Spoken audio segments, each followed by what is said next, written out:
Hello, good morning, everybody. I hope that we woke up well, but more importantly, I also hope that we did sleep well on this lovely Friday morning. We are supposed to be beginning now because it's 7 a.m., but I'd like to request for more 3 to 5 minutes to allow for more members to join the session, and then we'll be good to go.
Hello, Sarah. I know you're still setting up. We do have about 3 minutes to allow for you to settle in, but also for more members to join, and then we'll be good to go. Good morning, good afternoon, evening from wherever you are, and thank you so much for agreeing to speak to us today morning on our end. Thank you for inviting me. Thank you. Yeah.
It's 5 minutes past 7. Good morning, good afternoon, good evening, from wherever you're tuning in from. Welcome to this episode of the Coffee series.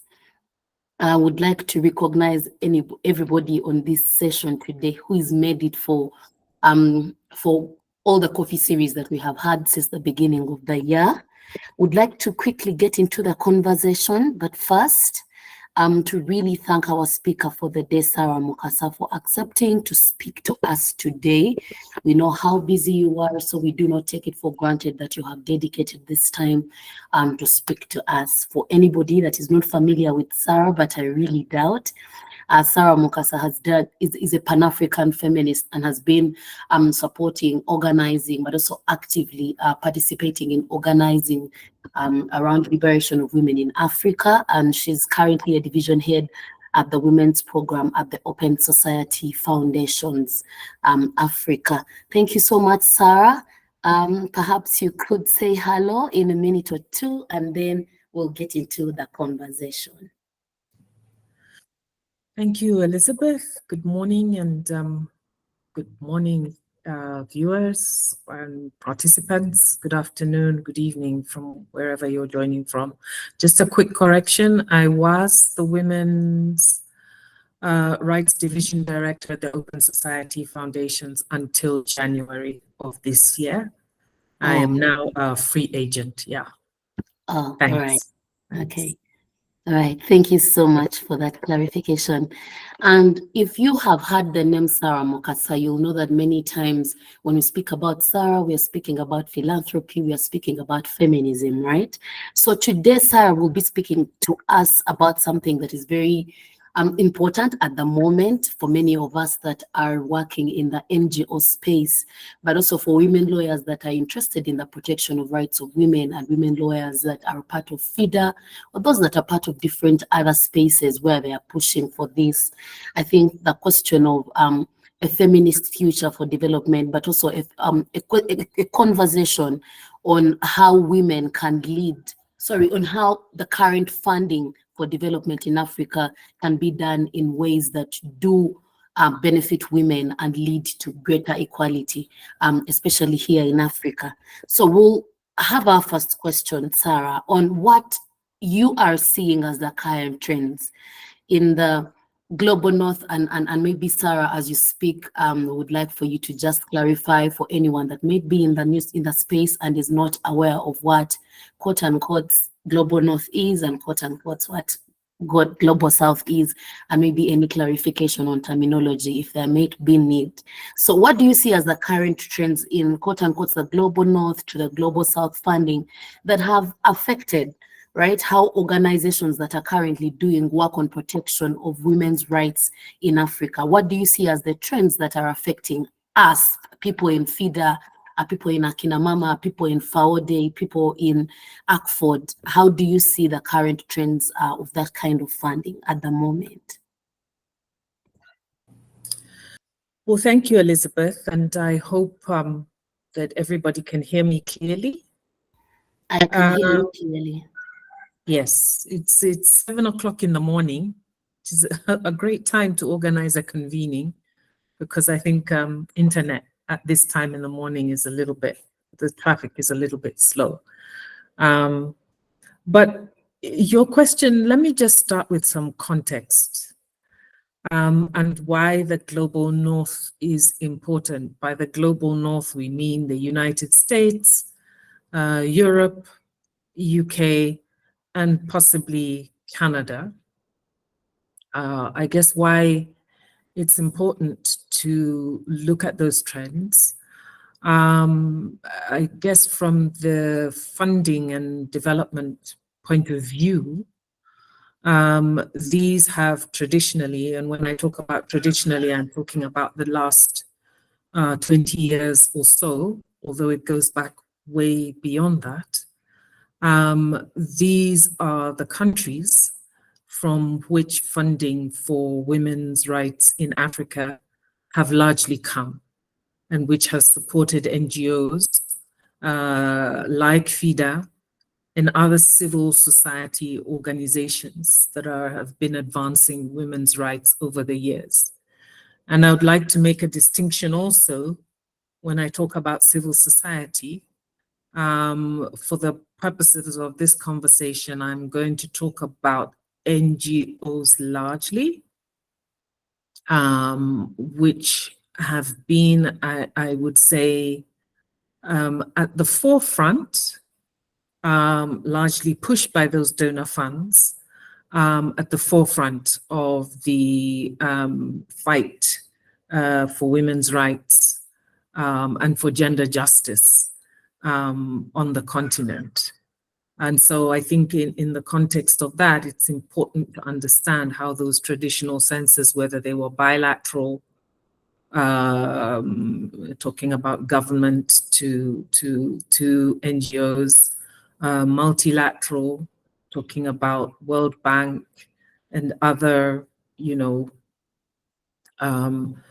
multilateral institutions made up of many different governments, whether it's philanthropic actors, private philanthropies such as OSF, Ford Foundation, and others that many of you will know. These have been the traditional supporters of women's rights over the last maybe 20 to 30 years, which is why we talk about traditionally. Now, what are the current trends? I see four. There are many, but I see four very clear current trends in these traditional donor, and I'm going to use the words donor in inverted commas, donor constituencies.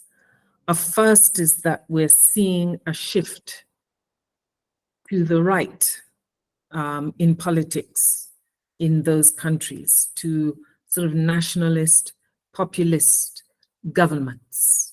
I'm sure we've seen the rise of Trump. Governments like Sweden have gone to right nationalist, populist organizations, even in Britain and these other places. And the shift really is around an anti-immigration agenda.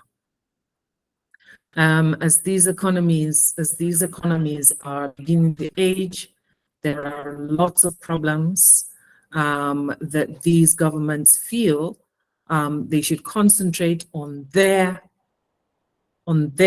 problems. As their economies age, they're focusing on their problems, and they're saying, why should we be involved in development funding? They're seeing that as an extra, right? And so they're less worried about development, less worried about human rights. They're more important about pursuing what are their trade interests, and how can the lending to so-called development countries be shifted towards meeting their economic goals. So that's one shift.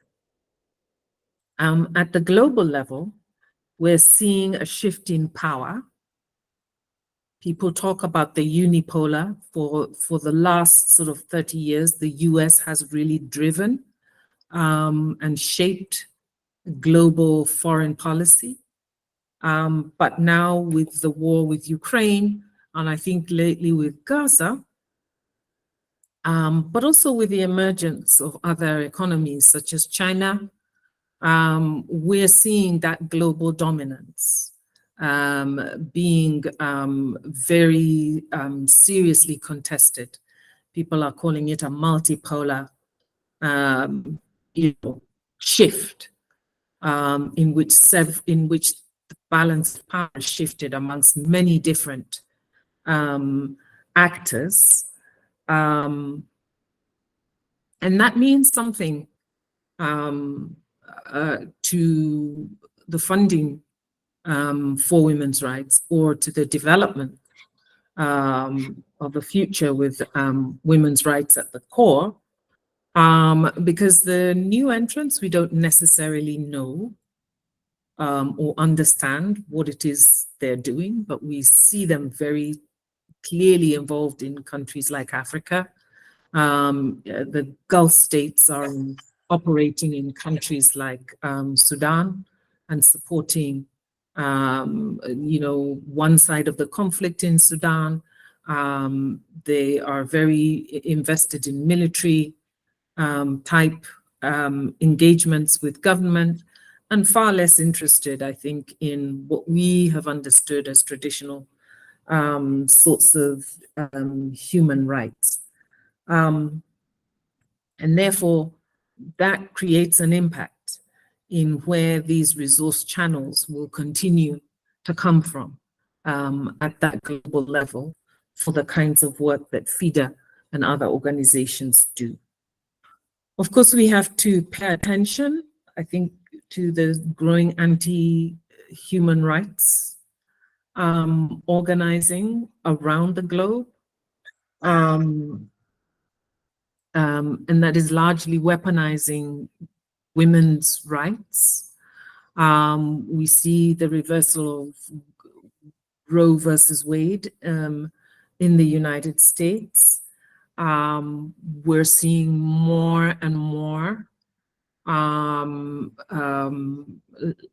moves and shifts for legislation that reverse many of the gains that have been made over the years. Gambia now wants to renege laws outlawing female genital mutilation, and so on.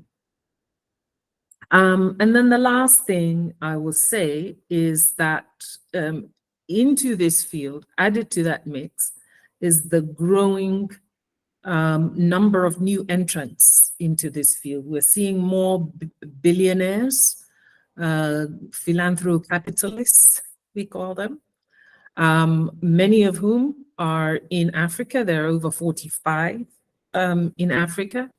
And the kinds of investments that they're making in the field of development, very few are geared towards sort of women's rights. They're largely funding education, largely funding religious investments, building of mosques, churches, and so on.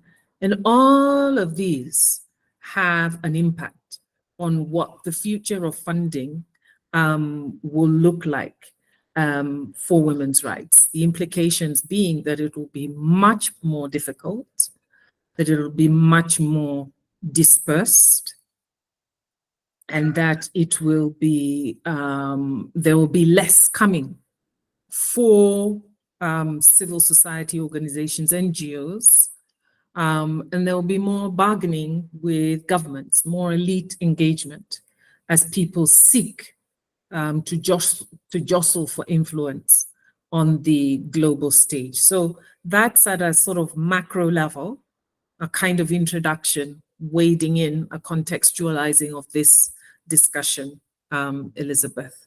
I hope that makes sense. It does make a lot of sense, Sarah, and thank you so much for just painting the picture for anyone that is interested in this kind of work on what funding at that level is looking like, but also just linking it to how it's going to affect development. The next question, Sarah, would like for you to also share on what you see to be key advantages, right? But also the disadvantages to this nature of funding, this model of funding, where we do have quote unquote a donor granting feeder, right? A grant of so much to undertake a project for 3 years in so many districts. What do you see as the advantages, but also the disadvantages, especially taking into consideration that global picture that you just painted for us?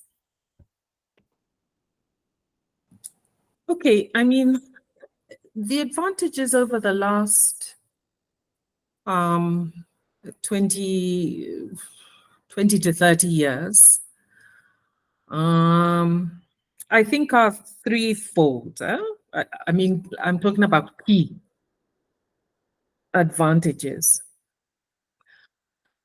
I think, I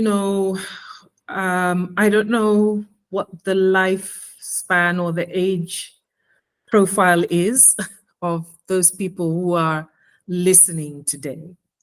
But I think if many of us can go back to those days when it was very, very difficult to organize without a resource base. And what the funding from the North did, at least for a short period of time, was that one, it built national, local and national, but as well as regional, as well and as well as global networks of women's rights or feminist actors, right? That were able to shift and influence thinking, ideas, policy, and practice at those different levels. They built huge networks that were very influential. FIDA was extremely influential in what we call legal advocacy, developing laws and policies that were specific to the interests of women in this country. And we're talking specifically at, focusing a, what do you call it, a torchlight on, the space around particularly violence against women and sexual and reproductive health and rights. There were all kinds of maternal, policies around access to maternal services, reduction of maternal health, support for women with disabilities to access those kinds of health services, as well as, HIV and AIDS. But also, I think, especially where FIDA and other similar networks were extremely useful, was in shining a torchlight on the issues around violence against women, sexual violence, but also issues around domestic violence. And there was a time in this world where if you were coming from FIDA, people shook, guys shook in their boots. FIDA was able to influence things like, support for, child support in cases where partners had, separated, property rights, prosecution for domestic violence, for sexual violence. I mean, it was a huge concentration at that time. And I think that, that funding, that kind of funding was able to build that kind of infrastructure on the ground. I think the second thing, or the third thing, was the tremendous investment in women's leadership at a national and at a local level, either through the spaces of the NGOs and civil society organizations where women honed leadership skills and then took them to other places in politics, in the corporate sector, and so on. And of course, at local levels, where a number of organizations invested in leadership programs that drove ever increasing numbers of women to participate in local politics or in local, and in local decision making. Now, we can argue about the effectiveness over the years and what that means in the last sort of 5 to 10, 5 years, but definitely we did see those shifts. And I think those were advantages that came from an independent body of funding that we didn't have to, an independent body of funding that was separate from the control that governments and others may have had. So those are the advantages. I'd like to tackle the disadvantages alongside what some feminist critiques of that kind of funding arrangement has been. I think feminists like Sylvia Tamale, another African feminist, Dr. Awino Okech, Crystal Simeone, who is a young feminist from Kenya, they have argued that the shape of funding coming from the North has been largely Eurocentric and has been determined by the North. And so there are inequalities in deciding the agendas. The agenda was decided in the North. What was best for women was decided in the North, and the rest of us had to fit into those agendas. And that those agendas were kind of narrow, but also they built an infrastructure in organizations like FIDA that were more responsive, or that reported were accountable more to donors than to their constituencies. That we built infrastructure that was geared to what donors wanted to see, and that in which donors could account for where their money was going, but in which we were accounting less to our constituencies about what we were achieving. And even in terms of, how we built the agenda, it was largely driven to what we thought donors wanted to see. Those are their large critiques. The other critique is that that with these Eurocentric top-down approaches,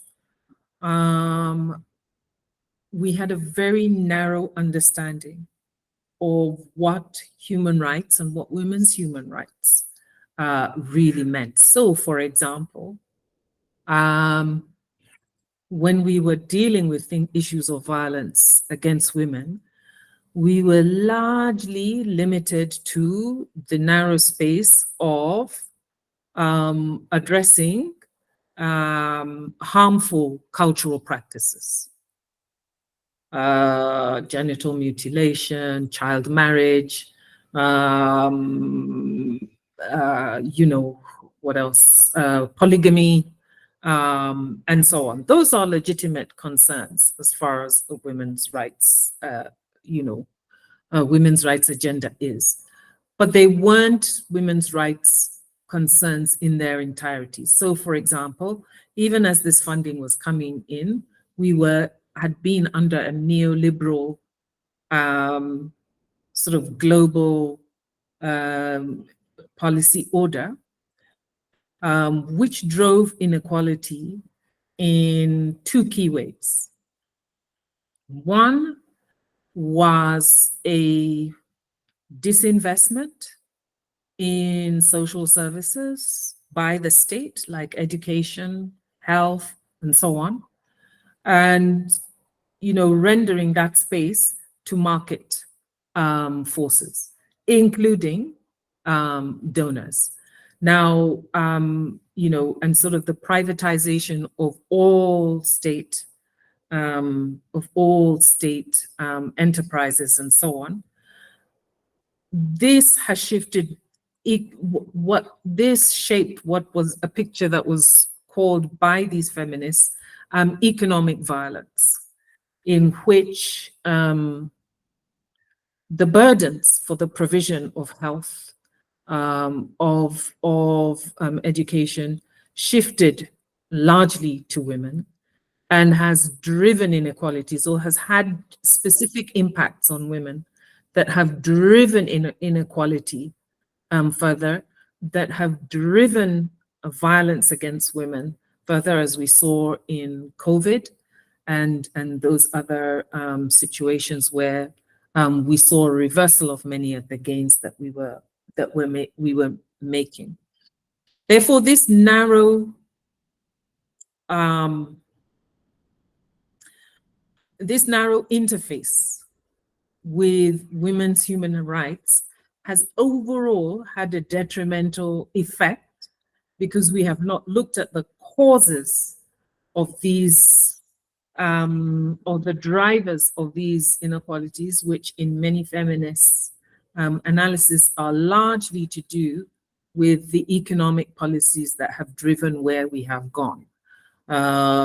Growth without creating jobs, pushing women into precarious, informal sector where there is no help for social protection and so on.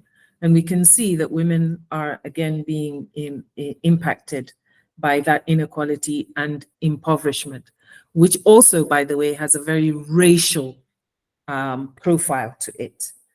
I'm trying to rush through some very difficult concepts very quickly, and I'm aware of time.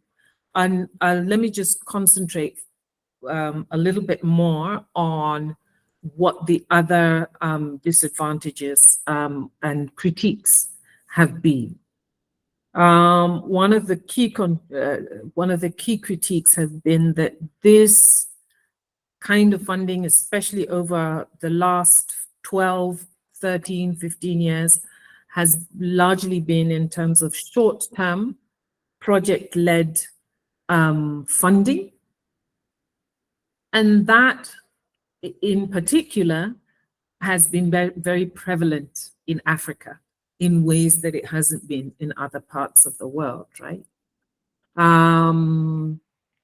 So in the South, especially in Africa, less than 2% of the funding from those donor sources has come to African organizations such as FIDA and feminist organizations. Fewer than 5% of African women's organizations, feminist organizations have an annual budget of $500,000 US and over, less than 5%.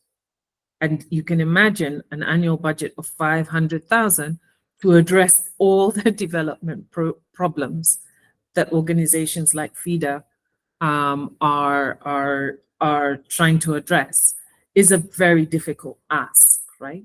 So there are some resource justice questions that are being asked. There is the nature of the funding, which has led to very short-term project in which people are trying to do all kinds of projects just to keep afloat.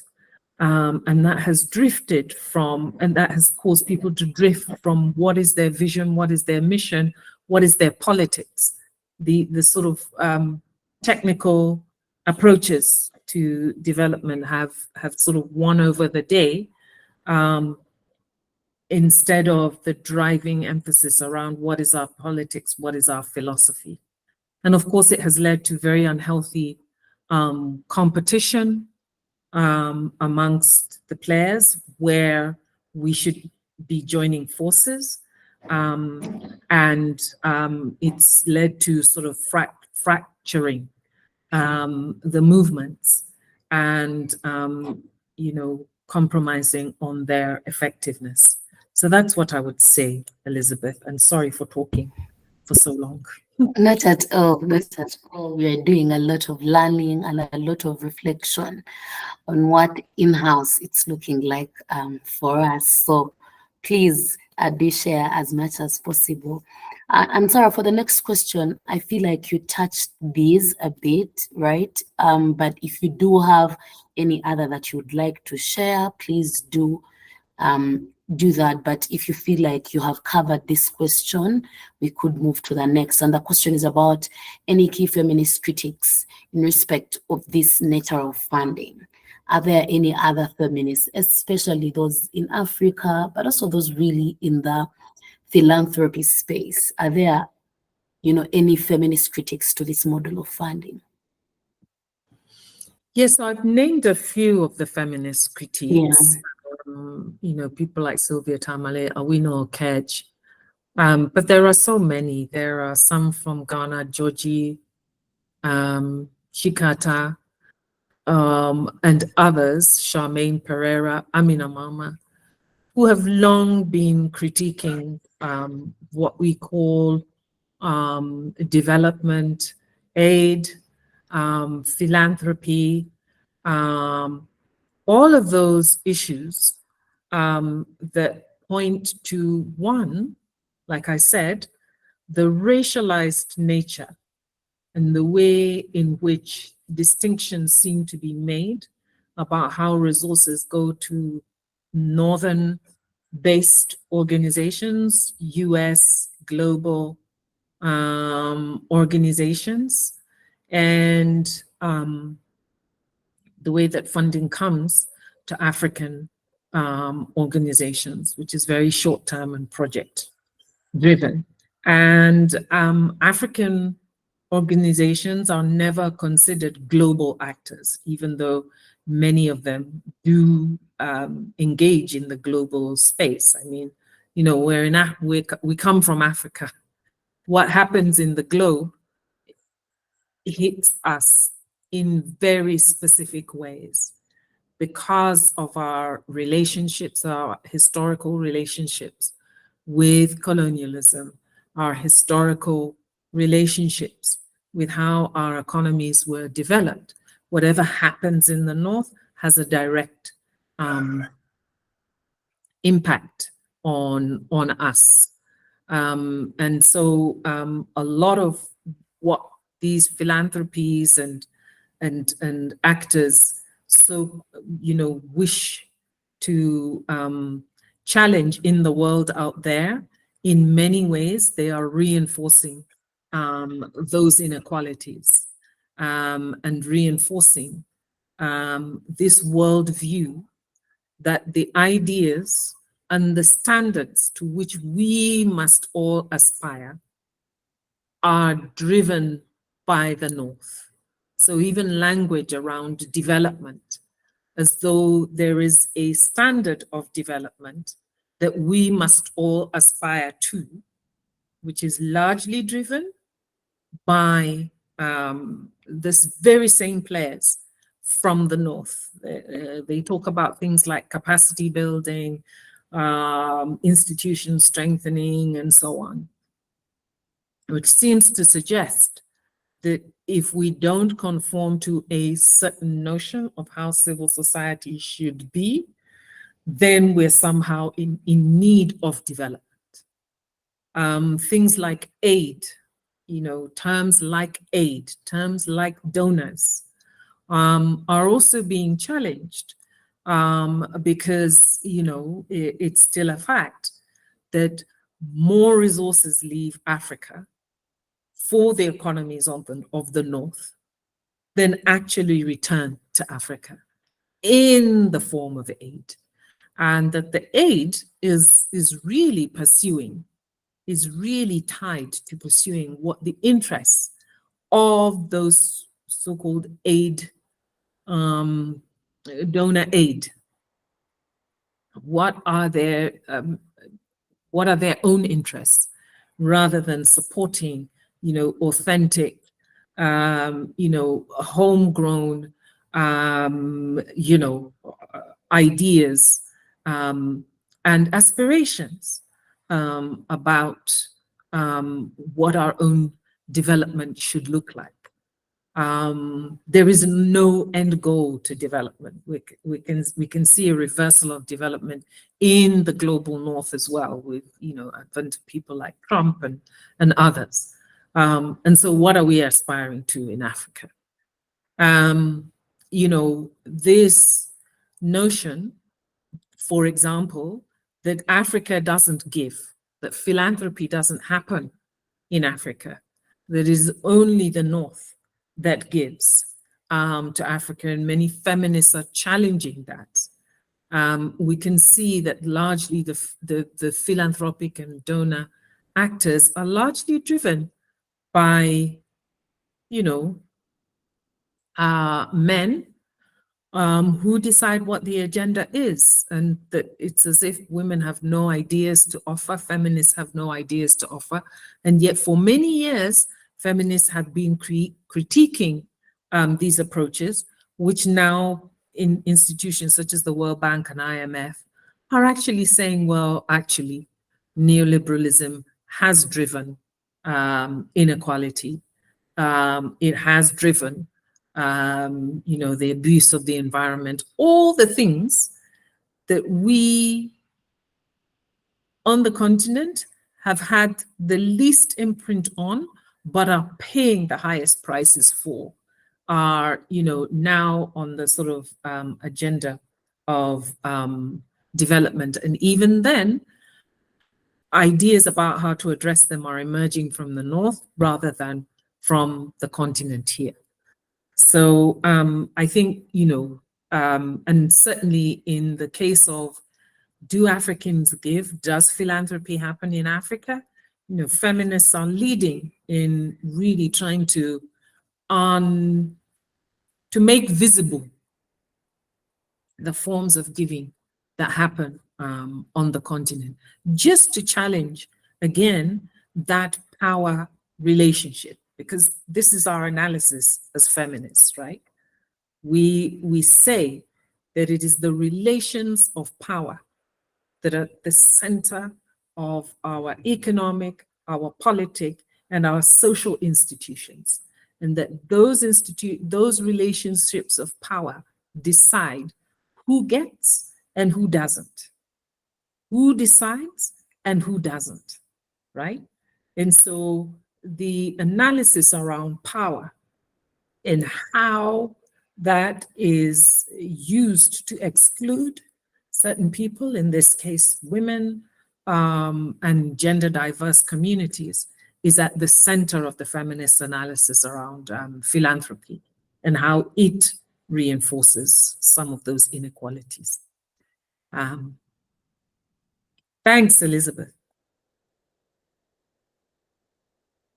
Thank you so much, Sarah, for sharing some of the brilliant opinions from some of the African feminists on this model of funding that we are talking about.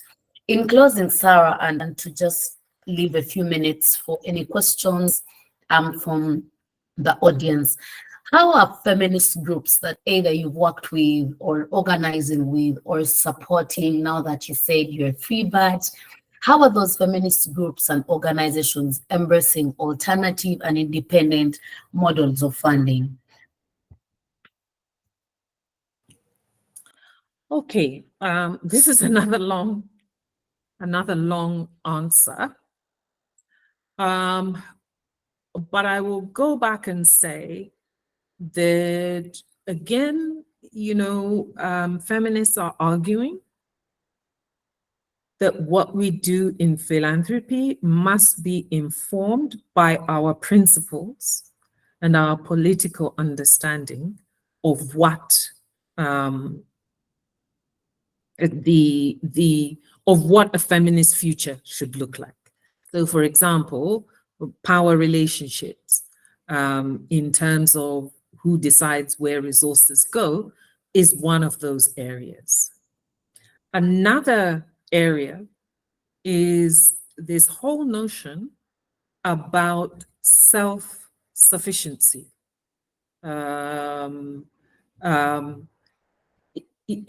mean, it's a general principle in sort of Pan-African thinking that unless we develop autonomous and self-sufficiency, we will always be responding to agendas of others. So it is indicative at our national levels. Don't forget now, in Uganda and in other parts of the continent, we now owe more in debt than we are spending on our development as nations. So we're spending more on paying debt, and now we're paying debt to private lenders who are lending at very high rates of interest, which has driven our debt envelope so high that we're not able to make the necessary investments that we need to in order to build our economies and in order to build our societies. So self-sufficiency is really one that every sort of African organization that's working on these issues needs to think about. So for example, an organization like FIDA, especially we know that in the funding landscape, the challenges come around how you pay your operating costs, the things that are able to make you do your programs, and that these are very, very difficult areas to raise money from. So many feminist organizations are saying, look, we need to redraw. We need to develop much more closer links with our constituencies. We need to understand who our constituencies are. We need to draw much closer links in developing,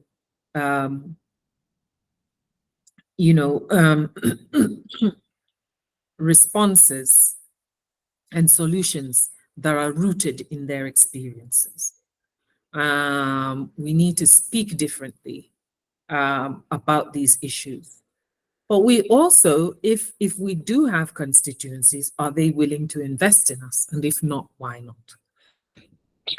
So those are some of the questions. What are some of the things we can do in order to raise at least some independent levels of money? The other one is, how do we pool our resources?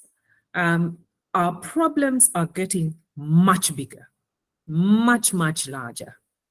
And many feminists are thinking the time where we think that FIDA can run as and address whatever challenges that FIDA sees as important, as a lone actor from Forwode, from UONET, from Akinamama, that those days are long gone or are fast going, and that we must develop much more efficient ways that are politically rooted in working together and pooling our resources. We may have our individual strengths and our individual fortes, but how do we work together in a much larger and much broader vision to address some of these concerns? So the kinds of coalitions that we build must not be donor driven, but must be interest driven from the perspectives of the constituencies that we serve. Do we know those constituencies? What are they saying about us? What do they want to see us do? A reorienting of where we want to look at. But there are also advancing new feminist philanthropist initiatives.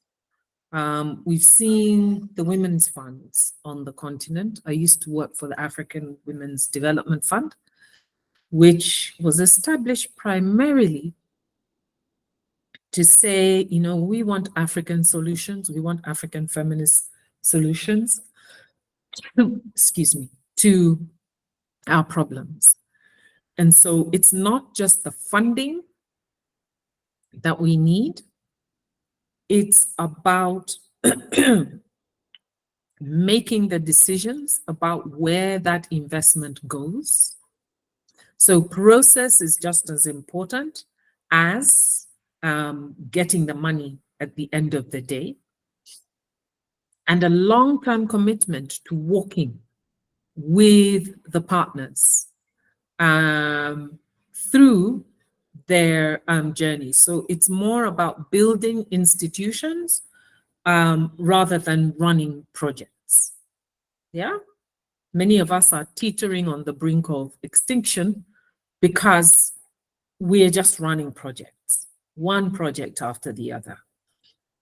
This vision is about building strong institutions because the evidence has come that strong institutions on the ground are necessary if we are to be a strong enough force to be listened to out there. So organizations like the Black Feminist Fund, for example, if they commit to supporting you, they work around helping you build what is your agenda, and they commit to 8 years of support, minimum 8 years of support. If you're lucky enough to get a grant from Black Feminist Fund, it will be around supporting your institution rather than your projects. And I think there's a subtle distinction there.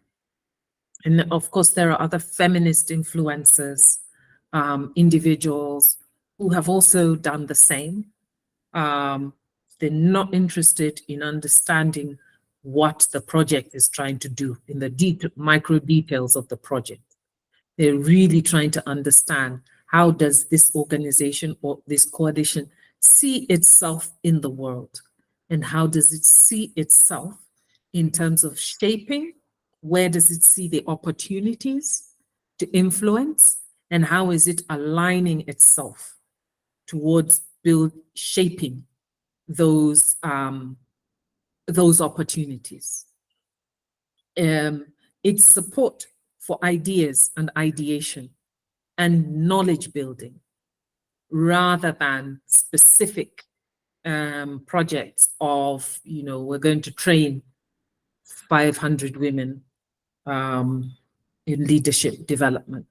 It's really about, like I said, building strong infrastructure, networks, and movements, and thinking about how best to do that. And now is the time for organizations like FIDA, who, by the way, is here for 50, I think is about to celebrate its 50th year in existence. I mean, that is a huge milestone, right? And organizations like FIDA should be influencing with ideas, with vision. Your 50 years of experience should be part of what informs how these feminist philanthropies shape their own support and consequently influence other funders to support feminist organizations. So there is disadvantage and there is advantage right now. It's a very difficult political terrain. Those traditional sources of funding that we have seen over the years are going to diminish. There are new sources of money. They're not as, in terms of sums of money, they don't have as much, but they're pitching now for the future and trying to do philanthropy and support in very, very, very different ways that is rooted that are rooted in what people see as their solutions, their ideas, their knowledge, their practice. But it's also about building a strong infrastructure of independent and autonomous actors. And I think that should be seen as an opportunity where organizations like FIDA need to now sit on the agenda and try to push. FIDA, what has been your own experience of donor funding over the last 50 years? Over, Elizabeth. Thank you so much, Sarah, for that response. And I know that there's someone already who had their hand up. Edith, is your hand still up? Did you have a question? Not at all? All right. Thank you so much, Sarah, for sharing and just spotlighting that we'll be making 50 this year. And of course, this conversation is extremely important for us because for 50 years, definitely we do have lots of lessons, but also on reflections on what do the next 50 years then going to look like and what difference can we do? How do we fundraise differently? How do we do our work differently? How do we get to some of those tables that we are not part of, where you kept on referencing the powerhouse that keeps making decisions on where a lot of this money goes? So I see that Penny, you have your hand up. Please do unmute and ask your question or make a comment.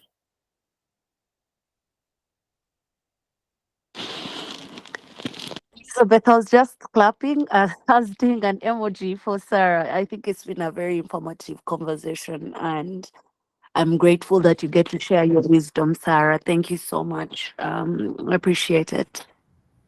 All right. Thank you, Penny. Sorry, I thought it was a hand up. Are you Santa?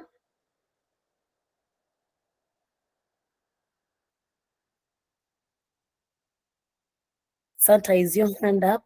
If it is, please do unmute and make your comment.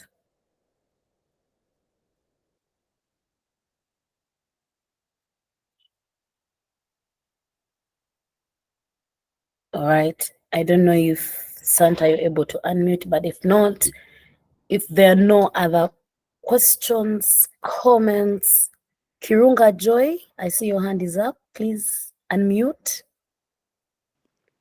Hi, Elizabeth. Good morning, everyone. Thank you so much, Sarah, for this very candid discussion. This is one of these discussions that got me thinking. I remember in Dr. Dambi Samoyo when she wrote a book on dead aid and the reason we need to decolonize aid. And key to what you said was, how then do we decolonize aid to speak to the Afrocentric nature? So I kept wondering, Africans are very philanthropic. We give for weddings, we give for birthdays, we give for lots of things, but we do not really give for very ideas like feeder, where you want to buy a feeder house, you want to have a structure in place. People do not give. How then best do we mobilize people to get to give for these causes that touch the whole of humanity, not just a one-off, where it's a wedding, it's a birthday, it's a baby shower, things like that. It just got me thinking, because like we kept saying, the aid that is coming in with lots of ties and lots of this and that, and it continues to shrink and dwindle by the day.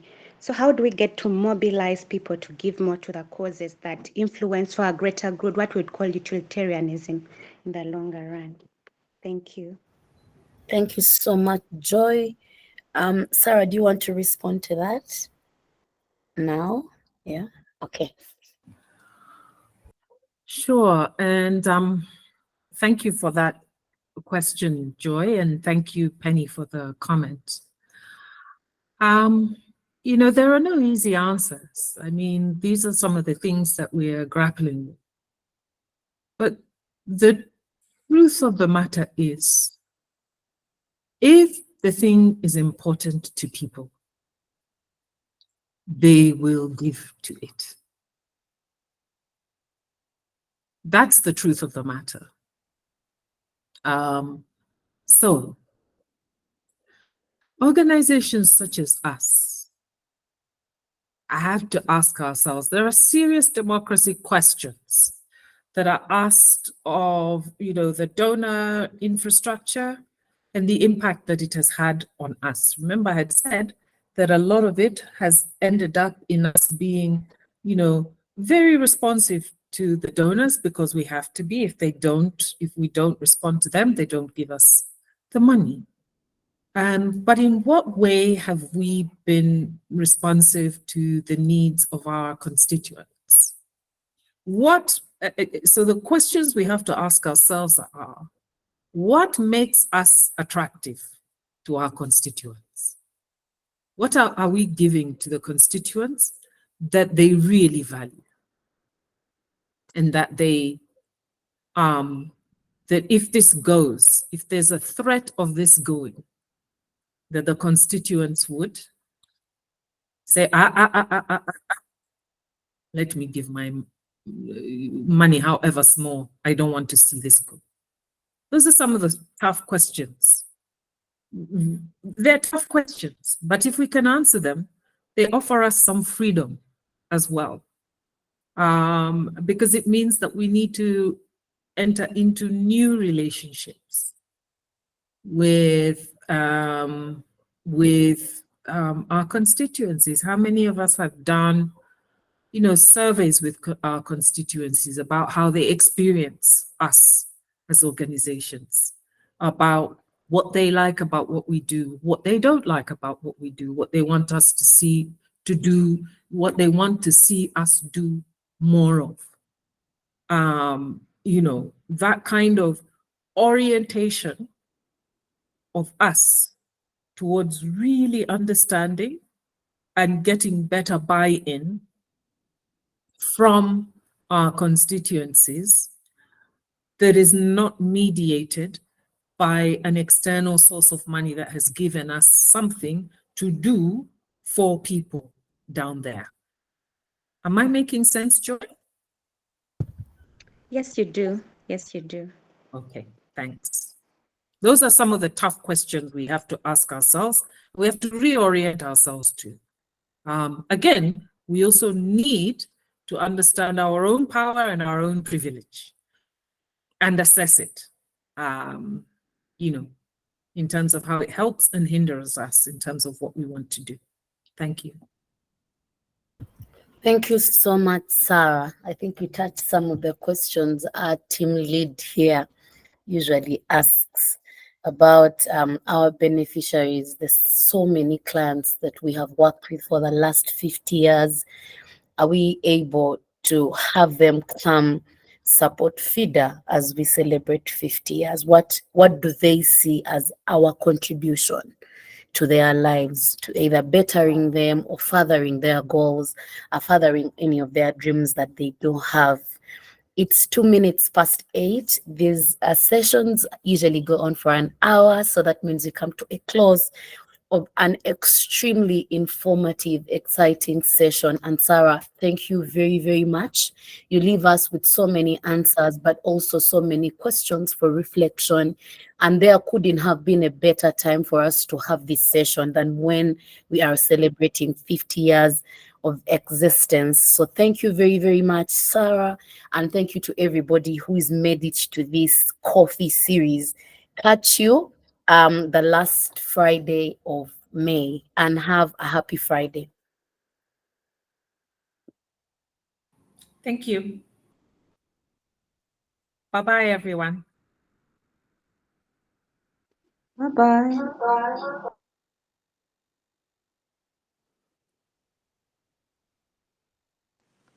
Bye. Thank you.